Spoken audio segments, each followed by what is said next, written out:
caríssimos alunos do nosso curso de Física.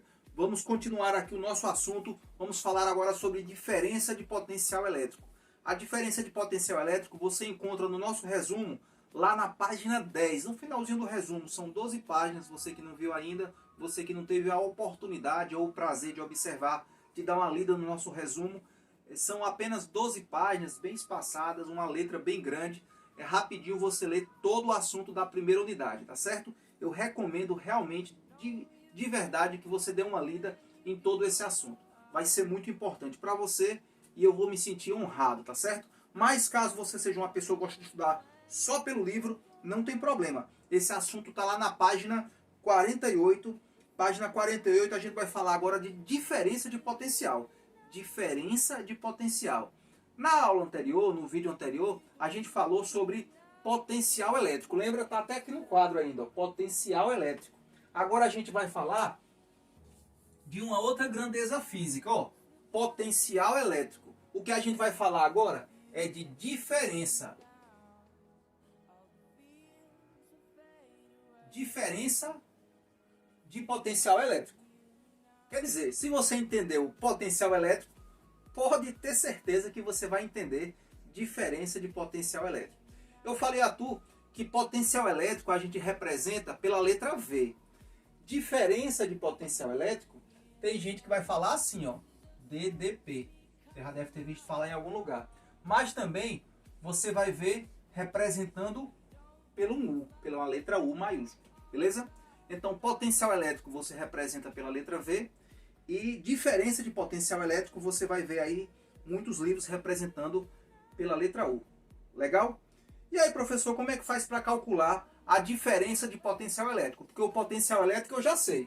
Potencial elétrico é igual energia potencial elétrica dividido pela intensidade da carga de prova. Aí já está na minha massa encefálica. Aí na hora que cair eu pau, coloco lá o resultado, o valor.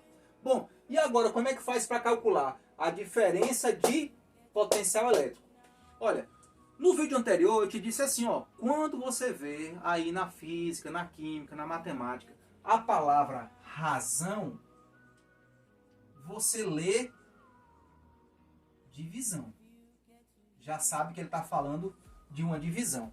E quando você, garotinho, quando você, garotinha, quando você vê a palavra, quando você ler aí a palavra diferença, também nesse contexto, no contexto de física, química, matemática, você também pode aí apostar suas fichas, que quando ele falar diferença, ele está falando de subtração. Então, se fala razão, ele está falando de divisão. Divisão, você sabe que ele pode ser representado por uma fração. E quando falar diferença, ele está falando de subtração. Poxa, professor, quer dizer que é só fazer uma subtração? É só isso mesmo. Não precisava nem de professor para você entender isso, né?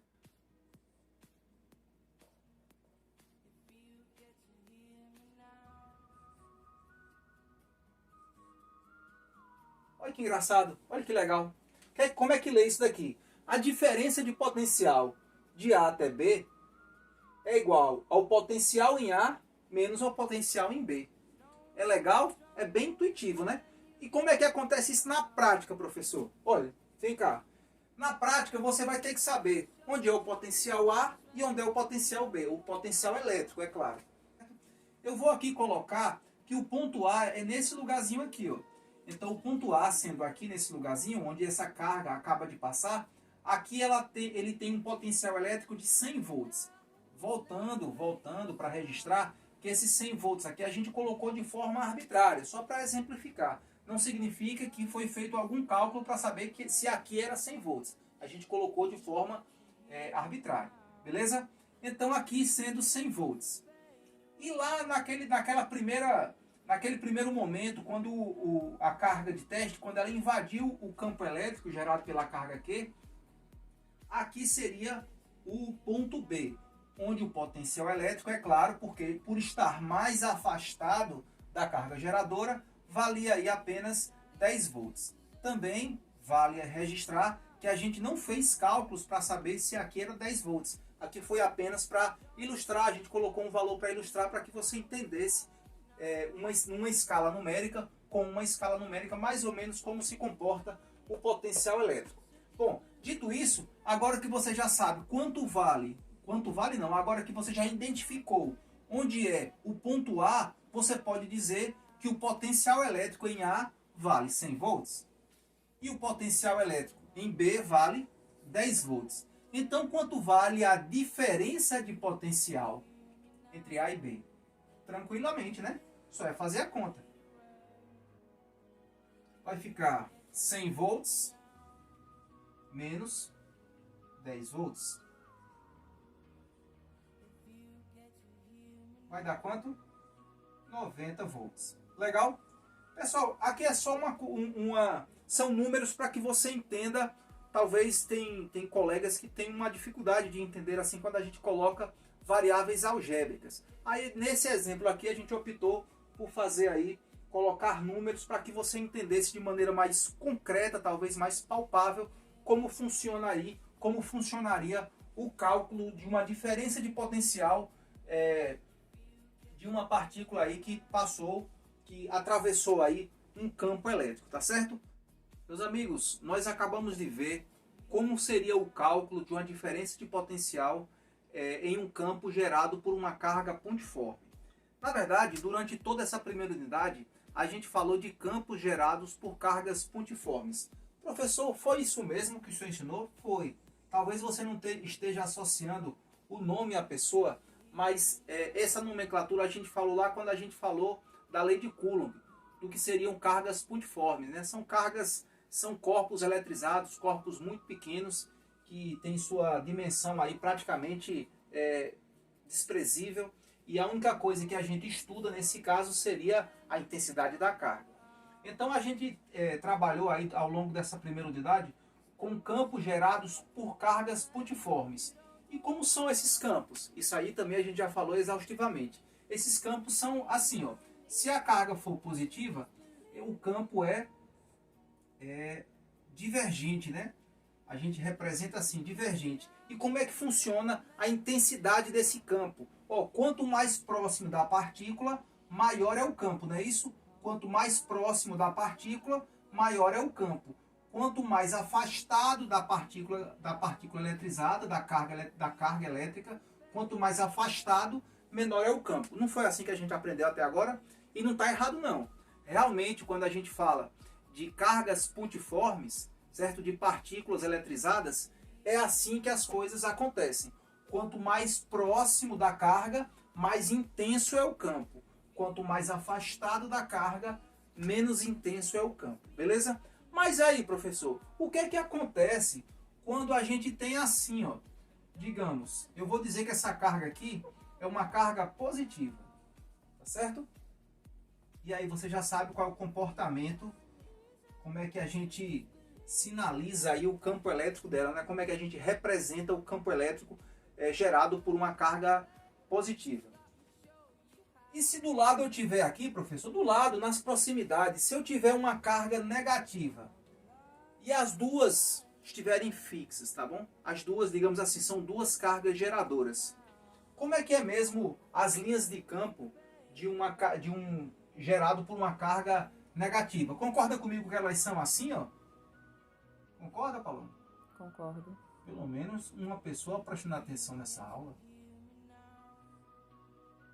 Pessoal, é o seguinte, essas linhas de campo, na prática, né? Se você for colocar cargas elétricas e observar assim a olho nu, na prática você não vai ver, não. Mas elas estão aí para representar como seria o comportamento desse fenômeno chamado campo elétrico, tá certo?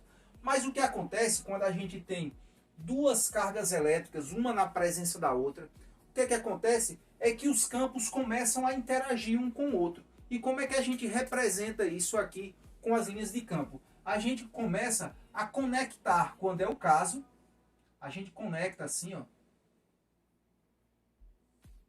As linhas de campo ficam assim conectadas, ó. Certo? Inclusive, editor, coloque aqui o desenho dessa estrutura aqui para que o meu aluno do CPM consiga entender, fora desse desenho aqui um pouco bizarro, consiga entender como é que funciona as linhas de campo do... Que se eu colocar uma carga bem aqui, ó, uma carga positiva, tenho duas cargas geradoras, as duas estão aqui, ó, presas, tá certo? Essas duas cargas geradoras estão ali presas por suportes, elas não vão sair do lugar. Mas aí eu cheguei aqui no meio e abandonei aí uma partícula de massa desprezível, mas de carga mensurável. Ela tem uma carguinha aqui, essa partícula. Inclusive, é uma carga positiva. Bom, se eu coloquei aqui perto dessa carga positiva, perto disso, se eu coloquei essa partícula Qzinho aqui, próximo dessa carga geradora Q1, e aqui eu vou chamar de carga geradora Q2. Se eu peguei essa carguinha de teste e coloquei perto de Q1, você concorda comigo que ela vai sofrer mais influência de Q1 do que de Q2? Porque você já viu que a influência do campo elétrico gerado por cargas pontiformes, ele depende da distância. Quanto menor a distância, maior vai ser a intensidade, maior vai ser a influência. Então, nesse ponto aqui, que a gente até pode chamar de ponto 1, nesse primeiro ponto aqui, a partículazinha de teste ela vai sofrer mais influência da carga geradora Q1. Mas não significa que ela não vai sofrer influência lá da carga geradora Q2. Enquanto, se pelo princípio da atração e repulsão, a carga Q1 vai repelir a carguinha de teste Qzinho, não é verdade? Não vai acontecer uma repulsão aqui? Do mesmo jeito que Q1 vai estar repelindo Qzinho, Q2, que é uma carga negativa, também vai estar interagindo aqui, mas por ela ser uma carga de sinal contrário, ela vai estar puxando. Professor, quem vai ter mais intensidade nesse ponto aqui? Quem vai ter mais influência? Eu posso garantir a você que nesse ponto P1, a carga Q1 ela vai ter mais influência sobre a carga de teste do que a carga geradora Q2 vai ter também sobre a carga de teste. As duas vão ter influência. Agora, quem estiver mais perto vai ter mais influência. Aqui no meio, praticamente as influências vão ser iguais, né? Porque eles digamos que Q1 e Q2, digamos que elas tenham a mesma intensidade, o mesmo módulo, se elas tivessem o mesmo módulo, porém de sinais contrários, se elas têm o mesmo módulo, aqui no meio praticamente as duas vão ter a mesma influência, sendo que Q1 está empurrando a partícula, está repelindo a pequena partícula Q, e Q2, por sua vez, está puxando a partícula. Consegue entender isso na sua cabeça? É importante que você possa fazer esse tipo de exercício. É chamado exercício de abstração. Isso. Imagina que Q1 é uma mola que está empurrando. Uma mola que está empurrando a partícula de teste, aqui a carguinha de teste. Enquanto Q2 é também uma mola, mas ela está puxando. Beleza? Então, o que vai acontecer, diferente de se você tivesse aqui apenas a partícula, a carga geradora Q1, sem a presença de Q2, quando você colocasse a carguinha de teste aqui, ó, ela iria repelir a carga, e quanto mais a carga se afastasse dela, menos influência ela iria ter, menos força. Ou seja, quanto mais distante essa carguinha de teste estiver, quanto mais distante ela estiver da carga geradora, menor iria ser a intensidade da força elétrica. Ela vai perdendo força, tá certo? Porém, nesse caso aqui, quanto mais distante ela tiver de Q1, mais próxima ela vai estar de Q2. Então, uma vai perdendo intensidade, uma vai perdendo influência, e a outra uma vai dizendo, vai para lá, e a outra dizendo, vem para cá. Dessa maneira, o que você tem aqui nessa linha aqui, ó, é o que a gente chama, só nesse lugarzinho aqui, viu, pessoal? Só nesse lugarzinho aqui. Nessa linhazinha reta aí, é o que a gente chama aí, o que a gente poderia chamar de campo uniforme. Por quê? Nesse ponto aqui, praticamente não há variação. Praticamente não há variação do campo. Lembrando que, quando a gente tratava lá de campos elétricos gerados por cargas pontiformes, o campo, quanto mais próximo, mais intenso. Quanto mais distante, menos intenso. Porém, nesse caso aqui, esse tipo de estrutura montada aí, enquanto uma empurra, a outra puxa. Quando uma vai perdendo intensidade, a outra está ganhando cada vez mais intensidade. E é baseado nesse modelo aqui que a gente criou, digo, nós humanos, né? A humanidade, sobretudo os cientistas, criaram aqui um modelo de placas paralelas. Como é esse modelo de placas paralelas? Editor, coloca aqui um desenhozinho melhor para que o meu aluno do CPM consiga entender, consiga visualizar melhor o que eu quis colocar aqui. Colocou, editor? Pronto. Isso daqui é um modelo de placas paralelas. Agora que você já sabe exatamente o que eu quis desenhar, você vai ter um pouco de boa vontade e vai entender que isso que está na figura aí é aproximadamente isso daqui que eu desenhei. Tá bom? Dito isso, como é que funcionaria? Olha, aqui, essa linha que eu coloquei, essa linha reta que eu coloquei aqui, imagina que nesse campo gerado por placas paralelas, todas as linhas são semelhantes a essa linha reta. Como assim? Você tem placas paralelas, elas foram carregadas, ou seja, elas foram eletrizadas por algum processo de eletrização aí qualquer. Elas foram eletrizadas, sendo que uma foi eletrizada positivamente, a outra foi eletrizada negativamente, e nós sabemos que entre elas aí, elas vão tentar atrair, uma vai ficar atraindo a outra, vai gerar um campo aqui, um campo elétrico, certo? E esse campo elétrico, como elas são placas uniformes, ou seja, elas são placas de materiais condutores, essas cargas vão se distribuir uniformemente. Olha o que eu falei. Como elas são cargas de material condutor, e esse material, digamos, ele está homogêneo, é homogêneo nas duas placas, as cargas vão se distribuir uniformemente, de tal maneira que em todos os pontos aqui, em qualquer lugar que você pensar, vai ter uma linha de influência saindo da placa positiva para a placa negativa.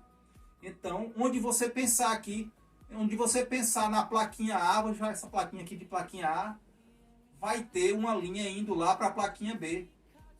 Sendo que, convencionalmente, ou seja, uma convenção, a gente diz que a placa que está carregada positivamente é de onde sai a seta, e que atinge a placa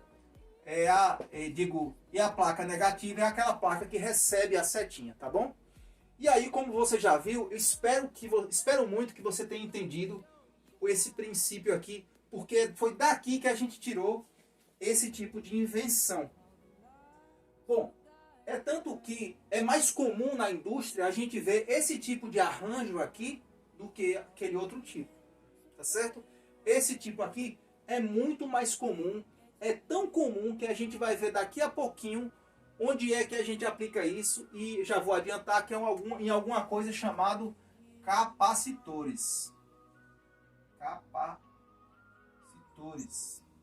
Capacitores são equipamentos, né, são dispositivos que são construídos basicamente dessa forma, e daqui a pouquinho eu vou te dizer para que é que eles servem e como é que eles funcionam, tá bom? Mas de qualquer maneira, o princípio deles parte daí.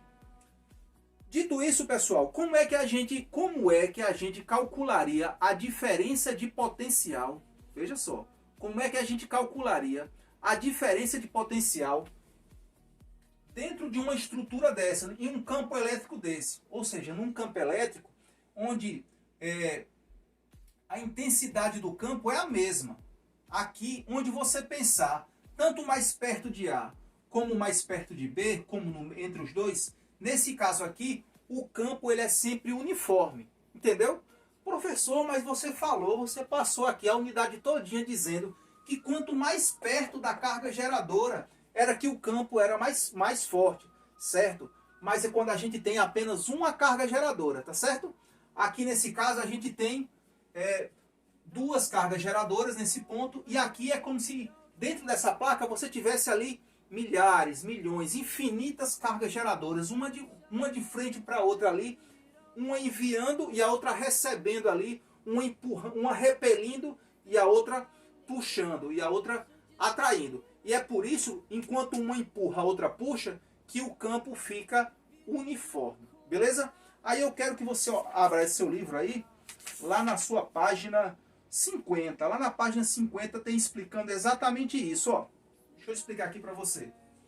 Você já sabe como é que lê isso, ó. Diferença de potencial de A em B. Como você já sabe, é só pegar o potencial de A menos o potencial de B. Aqui é uma maneira que você já sabe, inclusive calcula do mesmo jeito. Esse cálculo aqui, ó, é o mesmo cálculo quando eu expliquei no exemplo anterior. Porém, quando for campos uniformes, basta que você faça isso, ó, intensidade do campo vezes a variação da distância. Como assim, professor? Imagina, ó, ficou um pouco complicado aqui de você enxergar, mas o editor vai dar uma fechada e eu vou pedir para o editor enxergar o seguinte, ó. Imagina que nesse ponto aqui é o ponto A e naquele ponto ali mais na frente é o ponto B. E entre A e B tem uma distância, certo? Entre A e B aqui tem uma distância. E esse campo aqui é um campo uniforme que em qualquer lugar que você for medir o campo aqui, ele vale E. Então, pessoal, a diferença de potencial entre A e B, bom, se eu tenho o campo, em qualquer lugar que eu pensar num campo aqui, eu tenho aqui, você lembra daquele exemplo anterior? Em qualquer lugar que eu pensar aqui, eu posso ter um potencial elétrico, certo? Em qualquer lugar que você pensar aqui, você pode ter um potencial elétrico. Então, em qualquer lugar que você pensar num campo, você pode encontrar o seu potencial elétrico. Então, tem o potencial elétrico em A e o potencial elétrico em B. Quanto valeria, então, a diferença de potencial entre A e B? Para capacitores, para campos elétricos formados por placas paralelas uniformes, ou então apenas campos uniformes, basta que você faça a intensidade do campo, certo? Vezes a distância entre A e B. Intensidade do campo vezes distância entre A e B. Eu quero que você, se você puder, se tiver com o livro na mão, você observe aí que o nosso autor, o nosso grande Buongiorno, ele inclusive disse para você como é que chega aqui, ó.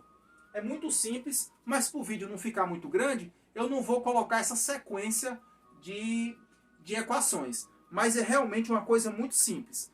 Quero apenas que você memorize, por enquanto, que para que você encontre a diferença de potencial num ponto A até um ponto B em um campo elétrico de placas paralelas uniformes, basta fazer o quê?